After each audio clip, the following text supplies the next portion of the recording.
Mesdames et messieurs, bonjour et bienvenue pour cette nouvelle édition de Midi au Caire pour ce dimanche le 24 décembre 2023. Et nous entamons notre édition avec cette information. Le président Abdel Fattah el-Sisi a reçu un appel téléphonique du président iranien Ebrahim Raïssi. Raïssi a félicité le président Sisi pour sa victoire aux élections présidentielles. Le président Sisi a pour sa part apprécié ce geste d'appréciation. L'appel téléphonique a également porté sur l'évolution de la situation dans la bande de Gaza ainsi que la voie à suivre pour résoudre les questions en suspens entre les deux pays. Et le porte-parole de la présidence, le conseiller Ahmad Fahmi, a déclaré que le président Abdel Fattah el-Sisi a reçu un appel téléphonique de la part du président des îles Comores, Azali Assoumani. Selon le porte-parole, M. Assoumani a félicité le président Sisi pour sa réélection tout en affirmant l'appréciation de son pays des relations étroites avec l'Égypte. Et le président Abdel Fattah el-Sisi s'est entretenu hier avec le Premier ministre Dr Moustapha Madbouli, le ministre de l'Électricité et des Énergies renouvelables Dr Mohamed Chakr et le ministre du Pétrole et des Ressources minières Tariq Al-Mullah. La réunion a porté sur la mise en œuvre de la stratégie nationale de l'hydrogène vert. Pour plus de détails, voici un commentaire.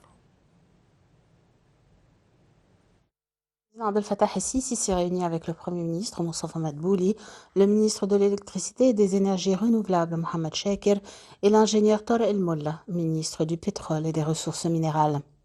Le porte-officiel de la présidence de la République, le conseiller Ahmad Fahmi, a déclaré que le chef de l'État a été informé lors de la réunion des efforts du gouvernement pour mettre en œuvre la stratégie nationale pour l'hydrogène vert.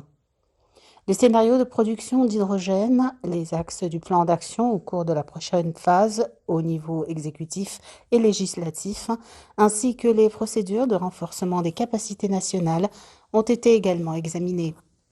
Le porte-parole officiel a ajouté que la stratégie vise à faire de l'Égypte l'un des principaux pays au monde en matière d'économie de l'hydrogène à faible émission de carbone, ce qui permettra de créer davantage d'opportunités d'emploi et d'augmenter le revenu national dans les années à venir, ainsi que d'améliorer la réduction des émissions en cohérence avec les efforts nationaux de protection de l'environnement.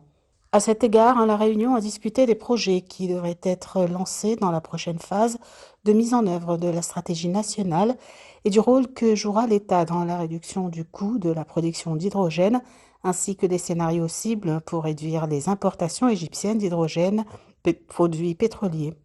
Dans ce contexte, le président el-Sisi a donné ses directives au gouvernement de commencer à mettre en œuvre les projets convenus et de leur fournir l'infrastructure nécessaire, affirmant que la transition vers l'énergie durable est l'un des éléments fondamentaux de la vision égyptienne 2030 et reflète l'intérêt de l'Égypte pour le développement global, en plus de ses retombées économiques qui représentent un véritable ajout pour le développement national.